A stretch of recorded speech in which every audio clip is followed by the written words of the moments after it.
Ja, goeiemôre broers en susters, baie welkom by ons erediens. Ons bede is ook baie welkom by ons erediens. Ons bede is ook dat jy ryklik vertroos sal word deur die woordverkondiging en opgebou sal word in geloof. Namens die kerkraad die volgende afkondiging. Die kollekte is vir die gereformeerde kerk sustentasiefonds. Die fonds waarmee ons kerke help dat nie op hulle eie kan alleen bestaan nie, finansiëel nie.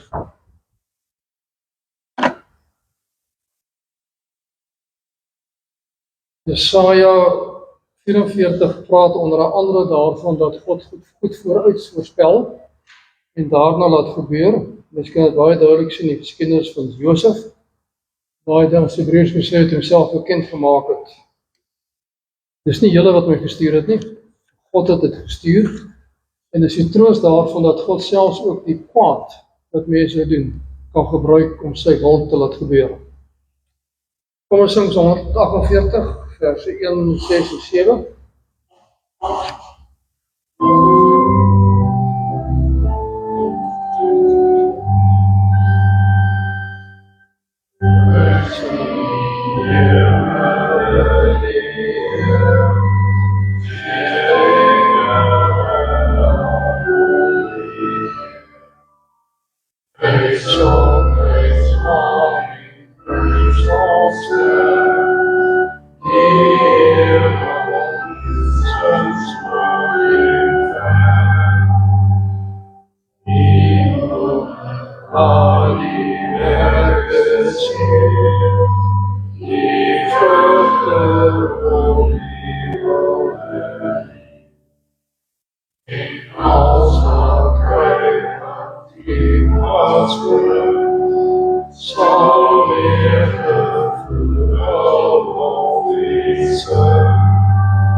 Daar is geleentheid vir stil gebed tot die Here.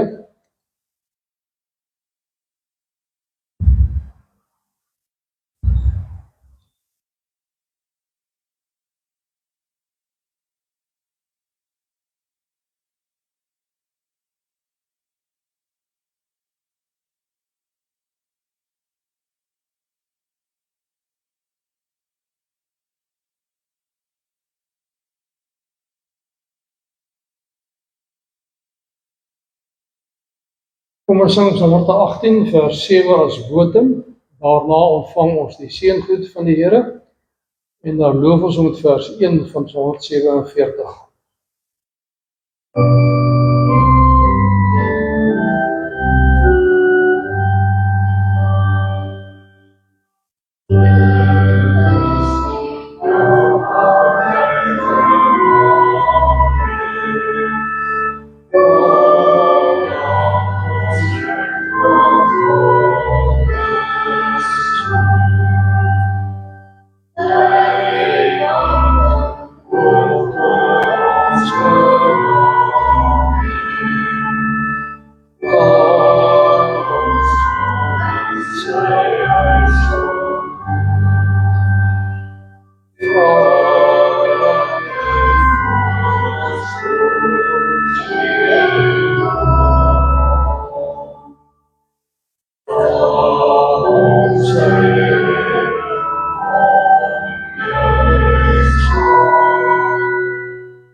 Genade vir julle en die vrede van God ons Vader en die Here Jesus Christus deur die kragtige werking van die Heilige Gees.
Ons bely saam ons geloof. Ek glo in God die Vader, die Almagtige, die Skepper van die hemel en die aarde, en in Jesus Christus sy eniggebore Seun, ons Here, wat ontvang is van die Heilige Gees, gebore uit die Maagd Maria, wat gelei het, onder Pontius Pilatus gekruisig is, gesterf het en begrawe is, hy die lyding van die hel ondergaan, hy het op die derde dag opgestaan uit die dood, opgevaar na die hemel en sit aan die regterhand van God, die Almagtige Vader, waar hy sal kom om die lewendes en die dooies te oordeel. Ek glo in die Heilige Gees. Ek glo in 'n heilige algemene Christelike kerk, die gemeenskap van die heiliges, die vergifnis van sondes, die opstanding van die liggaam en die ewige lewe.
Ons lees telke male in die skrif dat God verlossing kom tot sy volk, so het hy Israel verlos uit Egipte uit, en waar ons lees van God se verlossing, is baie duidelik dat die antwoord daarop verwag word is dankbaarheid, is 'n lewe van gehoorsaamheid en die verbond saam met God tot ere van sy naam.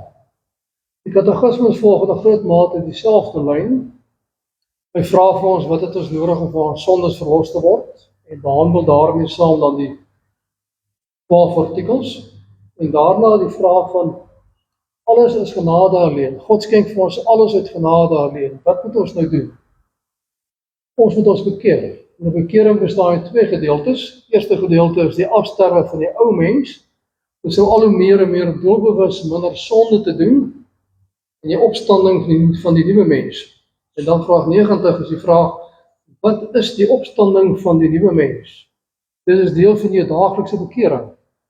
Die antwoord is 'n hartlike vreugde in God deur Christus en 'n lus om liefde volgens die wil van God te alle goeie werke te lewe. Die instorting van die Heilige Gees in ons lewens wat deur God gegee word en geskenk is, verander die hart om meer en meer te wil leef tot ere van God.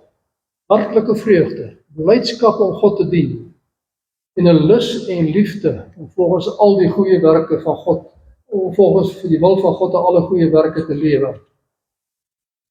Met ander woorde, jy is geskep, gemaak om goeie werke te doen, om dankbaarheid aan God te betoon.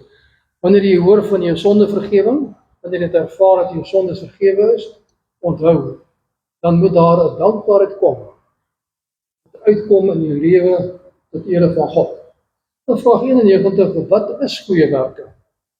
Die antwoord slegs die wat uit 'n ware geloof, volgens die wet van God tot sy eer gedoen word, en nie die wat op ons goeddinke of oorgelewerde gebruike van mense gegrond is nie. Die antwoord het natuurlik twee sake in die agtergrond. Eerstens die fariseërs wat gedoen het, as ek dit en dit doen, as ek 10 gee vir alles en so meer, dan kan ek sodanig by God dinge verwerf. Ook die Rooms-Katolieke Kerk wat gesê het, jy moet dit en dit doen, want dit is goeie werke by God, en daarom belangrik, uit 'n ware geloof. Enige goeie werk wat jy doen, nie uit ware geloof, uit jou onderworpenheid en verhouding saam met Christus nie. Dit is nie waardevol nie.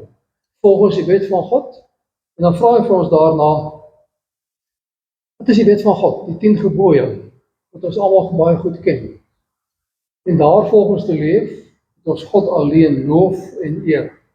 En dan behandel hy van die volgende vraag, wat is die wet van die Here, die 10 gebooie volledig? En dan vraag hy van vraag 94, wat gebied God in die eerste gebod? Die eerste gebod is, jy mag geen ander gode voor my aangesig hê nie.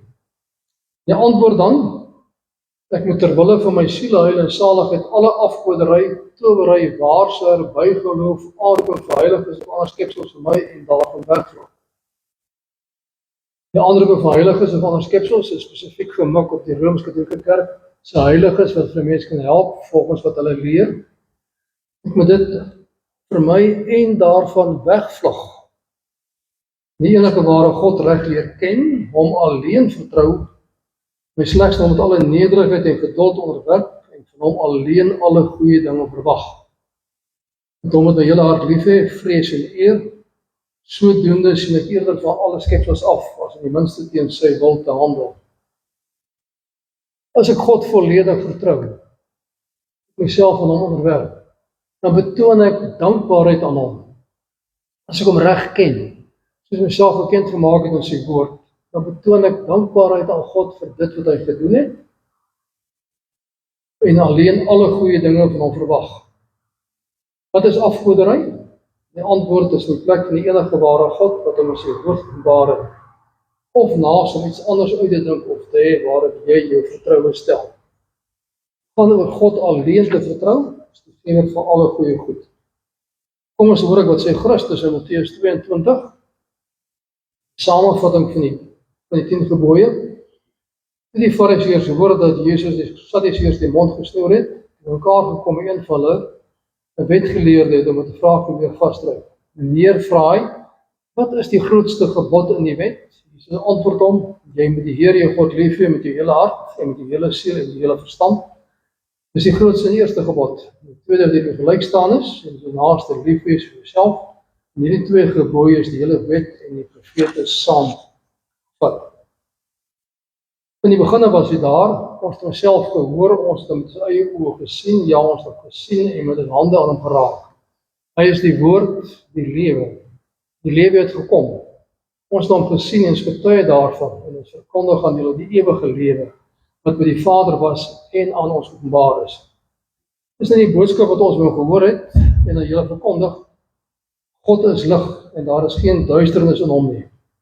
As ons beweer dat ons in hom deel het, en ons lewe in die duisternis, lieg ons en handel ons nie volgens die waarheid nie.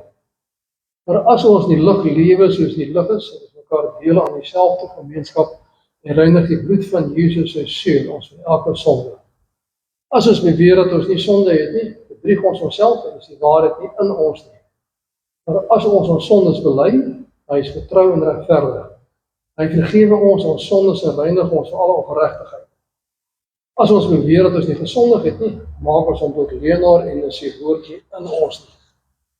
Geliefdes, ons moet mekaar lief hê, want liefde kom van God.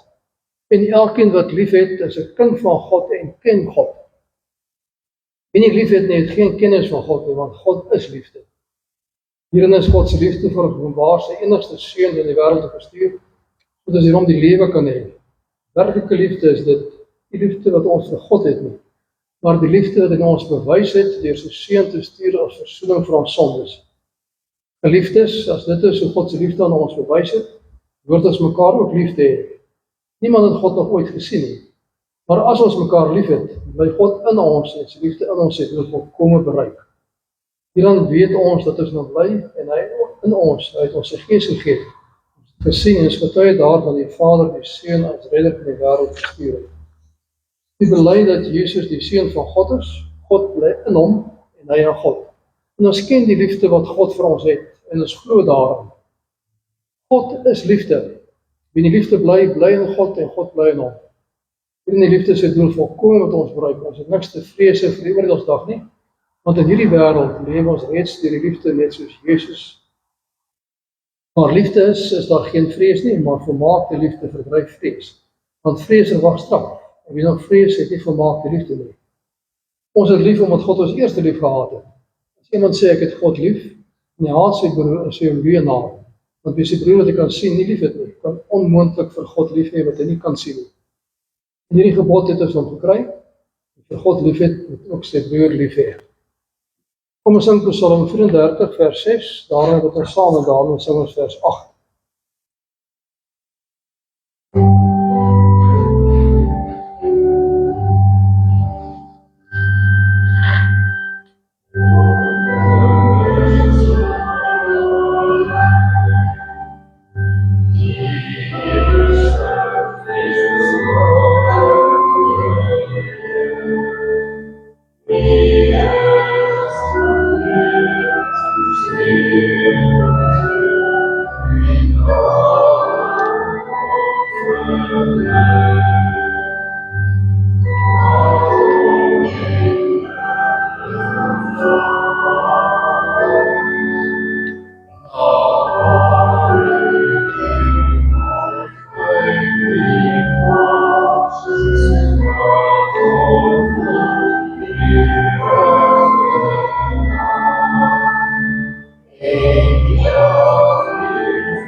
Ons almagtige hemelse God, Vader, Seun en Heilige Gees, ons loof en prys en dank U vir U liefde wat U vir ons het. Dat U ons liefhet uit genade alleen.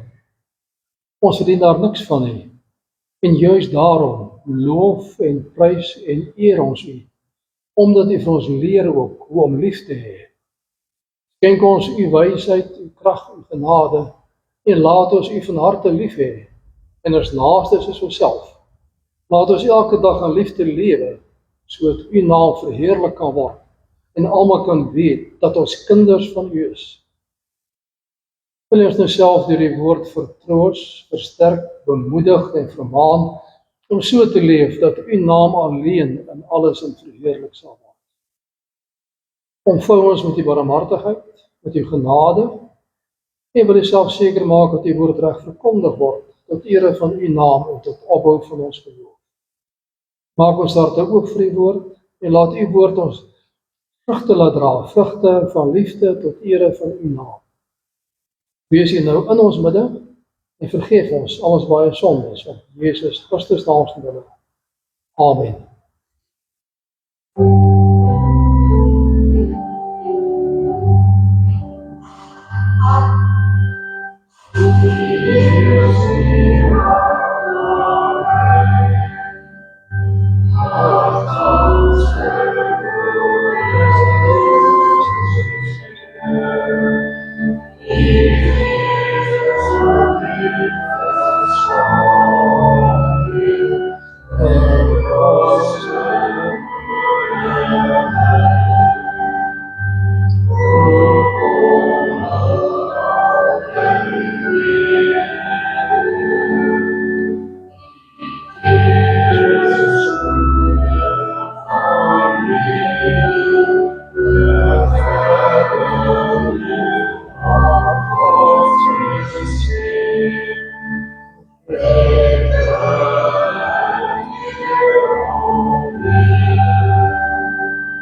Ons lees saam Jesaja 44. Maar luister nou my dienaar Jakob, Israel wat ek uitverkies het. So sê die Here wat jou gemaak het, hy wat jou gevorm het in die moederskoot, en jou nou nog help. Moenie bang wees nie, my dienaar Jakob, hier is die rund wat ek uitverkies het. Ek sal volle water gee op die dorsland, stroom op die droë grond. En my gees uitgiet op die kinders, my seën op die nakomelinge. Hulle sal uitspruit soos gras, in die veld soos bolgebome langs waterlope. Die een sal sê, ek behoort aan die Here, en homself 'n nakomeling van Jakob noem. Die ander sal op sy hand skryf, die Here sal in homself 'n lid van die volk Israel noem. So sê die Here, die koning van Israel, sy verlosser, die Here die Almagtige, ek is die eerste en die laaste, buite my is daar geen God nie. Wie soos ek is, laat hom dit sê, laat hom sy saak stel en dit aan my voorlê. Laat hom 'n verklaring gee vir wat gebeur het vandat ek my volk lank gelede gemaak het, en ook van wat sal gebeur. Laat hy vertel die dinge wat kom. Moenie skrik nie, moenie bang wees nie. Ek het nie al verlang al julle verkondig en dit julle gesê nie. Julle is my getuies.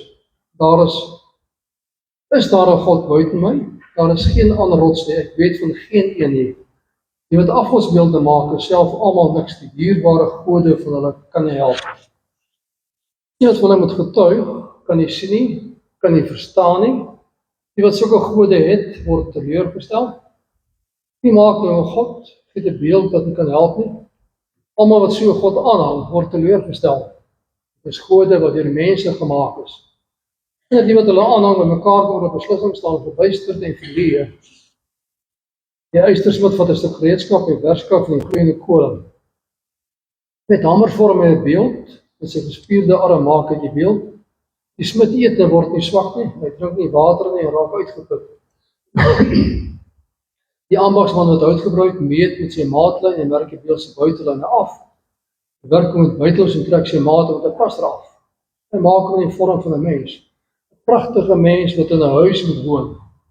Die ambagsman kap van seders af, of hy kies 'n presse of eike en laat hulle groot word in die bos, of hy plant 'n laurierboom en die reën laat dit groot word. Dit dien as vuurmakhout vir die mens, en iemand vat daarvan maak hom warm, of hy maak 'n vuur om brood te bak, of hy maak 'n god en aanbid dit. Hy maak 'n beeld en buig daarvoor. 'n Deel van die hout verbrand hy maak kos daarmee gaar. Hy braai vleis en eet tot hy genoeg het. Hy maak hom ook warm en sê, dis lekker. Ek is warm, ek geniet die vuur.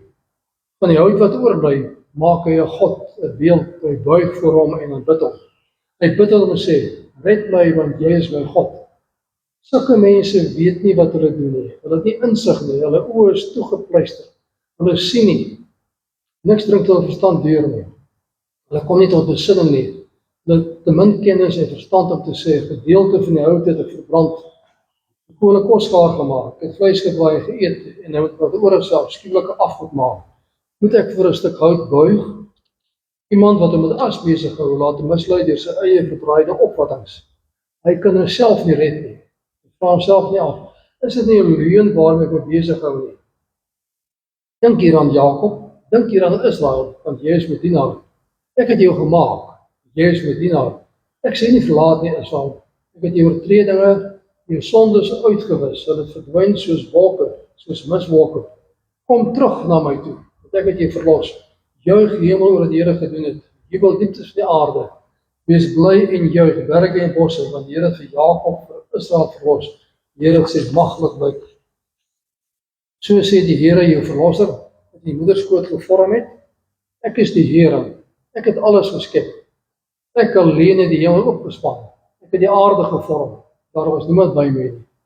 Ek stel die toekomsvoorspellers in die kaak, ek maak die waarsêers belaglik.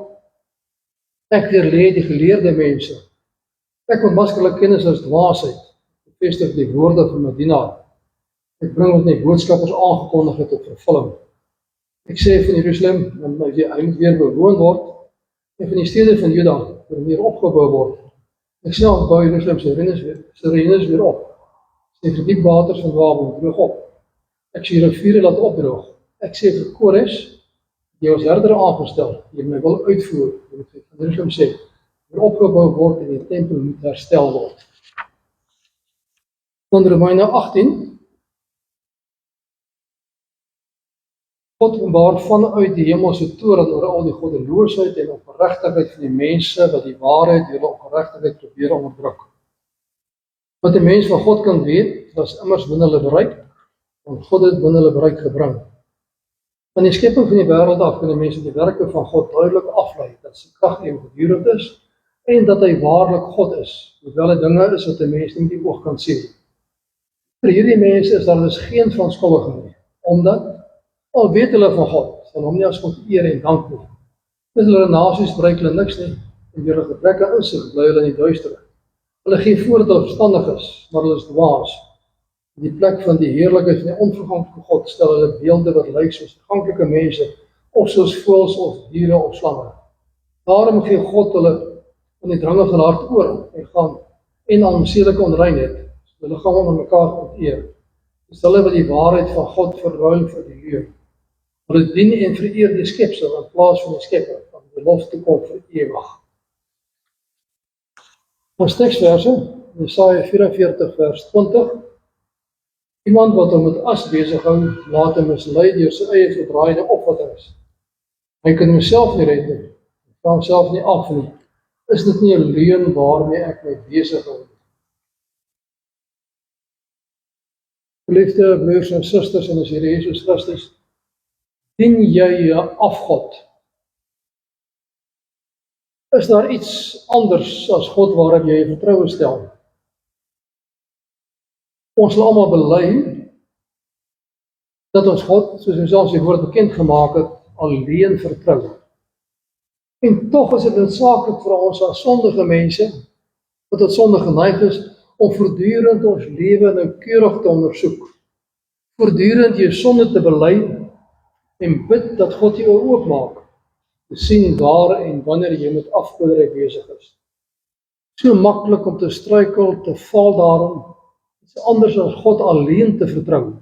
En daarom bid voortdurend en vra dat hy ons oë oopmaak, want ons lees in Romeine, ons lees ook in Jesaja, hulle oë is toegepluister. Romeine het hulle oorgegee aan hulle drange te doen wat verkeerd is. Elke keer wat jy ongehoorsaam is aan God en doen wat jy goed dink, is jy met afgodediens besig. Waar mens nie God voorop stel en hom alleen vertrou en doen wat hy sê nie, is 'n mens eintlik besig met afgodediens. Romeine 1 leer ons dat God die mens aan sy eie drange oorgee, en dan dien die mens later skepsele en nie die skepper nie. En iemand wat met afgoderry besig is, styg nooit bo die skepping uit nie, maar bly aardgebonde en verwag van die skepping en nie van die skepping verlossing nie. As jy Jesaja 44 lees, is dit duidelik dat die mense iets wat God geskep het, omvorm van 'n afgod maak, waarvoor hy buig. Die mens in sy eie situasie kan nie eens 'n boom maak nie, maar hy maak van die bome afgod, vir wie hy buig en sê, jy is my afgod. Die mens is so dikwels blind vir sy eie sonde. Jesaja sê vir ons, hulle oë is toegepluister en hulle kan nie met die vraag of hulle met 'n leuen besig hou nie. Hulle vra nooit die vraag, is dit wat ek doen nie dalk 'n leuen nie?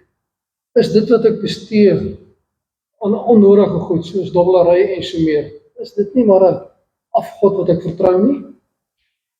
Die mens sien so maklik die splinter in sy naaste se oog, so maklik om te sien waar die ander verkeerd doen, en so moeilik om die balk in jou eie oog raak te sien. En daarom is opregte sondebelydenis noodsaaklik om God voluit te vertrou en hom alleen te loof en te eer. Te vertrou dat hy sal versorg, sal krag en sal genade gee. Jesaja verkondig baie duidelik dat die Here die skepper is. Hy het Israel en Jakob geskep, uitverkies en geskep. Hy praat van Jakob, dui dit op sy bedrog en vertrou op homself, om die eerstgeboorte seun te verkry. Ons ken die hele geskiedenis van Jakob, waar dit telke male self gebeur het, om die eerstgeboorte seun te kry. En al wat dit gebring het, was 'n klomp ellende en 'n klomp hartseer gewees. Na hy die nag in Peniel geworstel het met die engel van die Here en sy sonde bely het, het die Here die seun van hom gegee, uit genade alleen. Sy eie pogings het net ellende gebring. God het alles gedoen en Jakob gevorm, hom gelei in sy hele lewe, tot hy gekom het by Peniel, om daar sy sonde en skuld te bely om te kom tot gehoorsaamheid in 'n lewe saam met God. Hy het Israel uit genade alleen verkies en hulle gevorm toe nog in die moederskoot was. Lank reeds beplan hy vooruit, doen dit wat hy gesê het, en vorm mense om getuies te wees van sy genade en barmhartigheid. Hy is hulle skepper en vermeerder.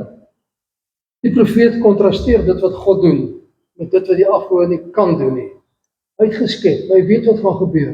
Die afgode kan dit nie doen nie. Hy weet en beskik alles van lankal af, en laat dit alles volgens sy raad verloop. Hy gee die opdrag dat Israel nie moet bang wees nie, en neem hulle Jeseren. Jeseren is sy lieflingsnaam gewees, 'n digterlike erenaam vir Israel. Hy sal volop water gee, en water is die beeld van lewe in daardie droë gebiede. Water gee lewe, water laat plante goed uitspruit, en God skep lewe uit genade alleen. Water is ook beeld van die Heilige Gees, wat hy later sal gee na die hemelvaart van Jesus Christus. Hier beloof hy dit al, 600 jaar voor die koms van Christus. Die Heilige Gees sal stuur, om sodoende sy volk te bemagtig om te leef tot ere van hom. Hy beloof ook dat hy Israel se kinders sal seën, en dit klink daarna later uit na al die gelowiges, na elkeen wat sy naam bely voor God. Ons lees elke maal in Handelinge, wanneer die heidene die woord van God hoor, is hulle bly daaroor, bly om verlos te wees, bly om 'n kind van God te kan wees. Ons lees hier in Jesaja ook, hulle sal uitjubel en bly wees, om deel te wees van Israel. Selfs op hulle hande skryf, ek behoort aan die Here. Bly omdat hulle deel is van die kerk van die Here. Loutere vreugde om deel te wees van die verlossingswerk van God in en deur Jesus Christus. Ek dink nie ons besef elke dag wat 'n geweldige voorreg dit is, en vreugde, om 'n kind van God te kan wees, om met genade alleen te verlos word. En daarna bevestig die Here, hy is die eerste en die laaste, hy is die Alfa en Omega, die begin en die einde. En hy daag elkeen uit, om die teenoor te bewys, en bevestig dat hy alleen die toekoms kan voorspel, en laat gebeur wat hy gesê het. Hy is bo tyd verhewe, hy weet wat gaan gebeur, hy regeer alles volgens sy plan, volgens dit wat hy wil, sodat sy naam en alles verheerlik kan word. En na Israel is hy getuies, dat hy alleen God is, en hulle het dit in besonder sy verlossingsdade ervaar. Hy het hulle te midde van die hongersnood in Kanaan bewaar, Josef vooruitgestuur, Josef het swaar gekry, gelei is in die tronk gewees, maar in alles het God hom gevorm, om sodoende sy volk in die lewe te bou. Hy het vooruit geweet en vooruit beplan en gedoen. Daarna het hy uit die land Egipte uitgelei na Kanaan toe, om getuies te wees van sy groot dade. En hy beloof nou, hy gaan terugbring uit ballingskap, en hulle sondes ter wille van sy naam vergeef. Hulle is weggestuur in ballingskap, maar geen mens kan sy eie sonde nik tot dit maak nie. God alleen kan dit uit genade vergewe, en hy doen dit ter wille van sy naam. En dan sê hy baie duidelik, hy is die enigste rots. As mense die psalms lees, elke maal word dit bevestig. God alleen is die rots wat vasstaan. As jy God vertrou, dat jy vastigheid onder jou, en jy weet jy kan dit doen. En elkeen wat alles doen wat hy vra, bou 'n rots, Matteus 7, na die bergpredikasie. Doen dit wat God sê. Hy verlos jou, en daarmee nooi jou uit om gehoorsaam, dankbaar te leef tot ere van sy naam. En dan sal jy staande bly in die storms. Dan kan water kom, dan kan vuur kom, soos Jesaja 43 sê. Sal niks aan jou doen nie, want God is by jou. Hierdie gedig wat geskryf word oor God se heerlikheid, word in vers 9 onderbreek, om te vertel van die vrugtelose gewerskap van die afgodsdienaars. En weer hervat in vers 21. God is almagtig, hy regeer alles. En dan word daar gesê, kyk wat doen die mens, hy homself besig. En dan is dit hang jy redding altyd saam met vergewing van sonde, hy doen dit uit genade alleen. En afgoderry, so iets anders uit te dink waar jy vertrou in plaas van die enigste ware God wat alles geskep het. In hierdie hoofstuk baie duidelik die skepper en die skepper. As jy God vertrou, hou hy jou, hy vergewe jou sonde, hy gee vir jou lewe. Skepsel vertrou, dit wat gemaak is dit nutteloos, waardeloos, betekenisloos. Die teenstelling is tussen die skepper wie jy volledig kan vertrou, en dit wat hy geskep het, en dit wat die mens gebruik om afgode te maak. Almal wat op 'n menslike maaksel vertrou, sal dit droë daarvan afkom. Maak nie saak wat dit is nie. Dit kan niks help nie. Daar word gespot met die mens wat 'n beeld maak, het sy deur die uistersmid of ambagsman wat uitgebruik. Die mens word moeg, Sê God kan nie help nie. Die God hulle maak, kan nie help nie. Die afgod is die vorm van 'n mens, wat in 'n huis moet woon. Tipies weer, die mens kan nie vir homself uitstyg nie, hy bly maar doodgewoon besig met die skepping om hom. Hy maak 'n afgod wat soos 'n mens lyk. Hy sê daardie afgod moet my help. God met die afgoderye. Dit toon die beperking van die afgod. En alles is deel van die skepping. 'n boom wat net God kan laat groei, word gebruik om afgod te maak. En dan word die spot gedryf van die mense. 'n deel van die boom is gebruik om kos te koop, of vleis te draai, mens warm te maak. En die afvalstuk hout daarvan word gebruik om 'n afgod te maak, waarop die mens vertrou. Wesenlik dit wat hy gebruik het om homself te voed, gebruik hy nou ook om te sê, dis my God wat ek moet dien. Sondige aard van die mens. Die mens wil maak soos wat hy goed dink en nie op God alleen vertrou en gehoorsaam lewe nie, tot sy eer nie. Dit is baie duidelik tydens die lewe van Jesus op die aarde, hoe hy telkens mense geroep om te glo en van hom alleen verlossing te ontvang. Maar die mens wou homself nie in Christus onderwerp nie. Telke maal het ek sê, jy's verkeerd, ons is reg, ons maak so. Ons voorvaders het so geleer. En telkens mense geroep om te glo, maar die mens wou nie aan Christus onderwerp nie. Die mens is inherent, wil nie voorgesê word nie, maar wil onafhanklik bly. En dan verkies hy om te buig voor 'n afskuwelike afgod. Iets wat niks kan doen nie, iets wat nutteloos, waardeloos is, omdat hy die afgod kan rondskuif en ronddra soos hy wil. Die mens heers oor dit wat hy gemaak het. Heeltemal absurd dan, om jou eie maaksel te vertrou vir verlossing en beskerming. Want jy is die maker, die meester daarvan. Kyk na al die afgode wat die mense bedryf. Dit is altyd iets wat die mens kan beheer. Die mens bly in beheer daarvan. Vertrou op God, jy laat alles nou oor. Jy gee alles in sy hande oor wat hy doen. Iemand wat hom besig hou met as, laat hom mislei deur sy eie verdraaide opvattings.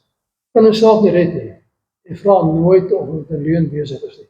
So dikwels vra die mens nie, is ek nie met 'n leuen besig nie. Sy verstand word verduister, regverdig alles. En dan dink hy telkens die belangrikste is om gelukkig te wees, alles te doen wat my plesier verskaf, en verwoes baie mense se lewens, veral ook deur verslawing. God gee so iemand dan oor aan sy drifte. God onttrek hom eintlik as ware van so 'n persoon en sê, gaan voort, doen dit, jy oë is toegepluister, jy sal nie sien nie. En daarom is gereeld vir God bid, en insig en wysheid te gee. Voortdurend bid dat jy oë moet oopmaak. En 'n verslaafde sien nooit sy eie verslawing raak nie. Dink aan alles wat 'n verslaafde doen om sy verslawing te bevredig. Die mens kan aan soveel dinge verslaaf raak, geld, vermaak, dobbelary, sosiale media, pornografie, sport ensovoorts. Die mens soek altyd in iets anders wat hy kan beheer. Sy God, en dit is afgoderry wat God verbied en ons nie moet doen nie. Die mens vertrou dit en nie meer die enigste ware God wat waarlik vreugde kan gee. God gee ware vreugde as jy hom vertrou, saam met hom lewe en hom dien. Dink aan al die bedrog, misdade in ons land en hoe mense in geld hulle huil en verlossing soek. As hulle iets kan saamvat die dag as hulle doodgaan. Geld word gesteel, beroof, mense kry swaar as gevolg daarvan. Bloot omdat die mense eie God wil dien, en homself wil bevredig. Die mens doen alles in sy selfsug, vir sy eie voordeel, en verwoes daarmee die samelewing. 'n leuen waarmee die mens homself besig hou, maar God eis van ons gehoorsaamheid, hom alleen te vertrou, en hom alleen te bid. En baie keer voel dit nutteloos, moeilik om God alleen te vertrou. Ek wil graag hê dit so gebeur. God sê vir baie keer, wag, en daardie vertrou op God, leer jy om hom alleen te vertrou, want hy kan alles doen. Teenoor hierdie magtelose afgod, mense eie gesukkel en gespartel, word die klem weer eens laat val op die skepper. Hy het Israel geskep as sy volk, en hierdie soenwerk met Jesus Christus, al die sondes uitgewis, soos mis vir die son vermooi, heerlike troos. Hy het die sonde weggevat, terwille van sy eie naam, terwille van sy eer. En daarom moet hulle daaraan dink, en dit beteken, om God se inisiatief, dat die sonde vergewe, gehoorsaam en verbond te lewe. Hy roep jou, vergewe jou sonde, en verwag dan jy moet leef, gehoorsaam in die verbond tot ere van sy naam. Dan sal daar vreugde wees, en die berge en die bosse juig, saam met God sy mag opblyk. Alles verheerlik hom, die bome verkondig die lof van die Skepper. Hy beloof dan weer aan Israel om Jerusalem te herbou, om weer eens die tempel te herbou, dat daar vir God kan aanbid en daar kan getuies wees om vir almal te wys, hy is die almagtige God wat alles doen en doen. Hy ontbreek die dwaasheid van die toekomsvoorspellers en waarsêers. Dit wat hy beloof, doen hy. Luister sê hy, en daarmee sê hy ook, hy sal sy beloftes nakom en doen wat hy vra. En hy roep die Kores, die koning van Persië, om sy wil uit te voer. Hy is almagtig, hy gebruik almal in sy diens tot ere van sy naam. En hy roep jou ook as enigste. Hy is die enigste God om te getuig dat hy die enigste een is, wat was en wat sal wees. Vertrou hom volledig. Hy laat alles gebeur en voorspel. Hy sal sy beloftes vervul. Christus sal weer kom. En leef dan sonder vrees, want hy het jou geskep as 'n dienaar, wat sy lof en heerlikheid verkondig. Kyk hoe hy besig is met jou, te vorm, al hoe meer en meer te getuig. U alleen is die ware God. U alleen kan ons vertrou in die naam loof en eer. Amen. Kom ons dank saam. Ons almagtige Hemelse God en Vader, ons dank en loof en prys U vir die goedheid, genade, barmhartigheid. Dankie vir die woord. Dankie dat ons kan weet, U is die enigste God wat alles kan doen en alles wil doen ook. Dat U oor ons besorg is soos 'n Vader. Dat U ons lei en dra, bekwaam maak, insig en wysheid gee om te leef in gehoorsaamheid tot ere van U naam. Sodat almal kan sien en kan weet, U alleen is die enigste God wat alles regeer en doen. Ons bid vir die kerk oor die ganse aarde. Laat U kerk groei en groot word, laat U kerk U naam alleen verheerlik. Laat U kerk suiwer wees volgens U woord en U alleen gedien en vertrou word. En wees ook met ons as gemeente om U alleen te vertrou in alles en U naam groot te maak, U lof uit te dra. Skenk ons U wysheid, U genade, U barmhartigheid. Ons bid vir elkeen wat siek is, wat swaarheid, wat in nood verkeer, wil U naby wees, wil U krag, genade, herstel gee, wetenskap, en laat ons na alles in weet, U alleen is die God wat wil en wat kan, en U gee alles uit genade alleen. Versorg ons elke dag na ons nood en na ons behoeftes, en laat ons lewe as getuies van U tot ere van U naam. Vergeef ons sondes en wees U met ons, om Jesus na ons te wille. Amen. Daar is geleentheid vir die insameling van liefdegawe.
Ons sing Psalm 91 vers 1 en vers 6.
ontvang die seën van die Here, die genade van die Here Jesus Christus en die liefde van God en die gemeenskap van die Heilige Gees sal by u elkeen wees.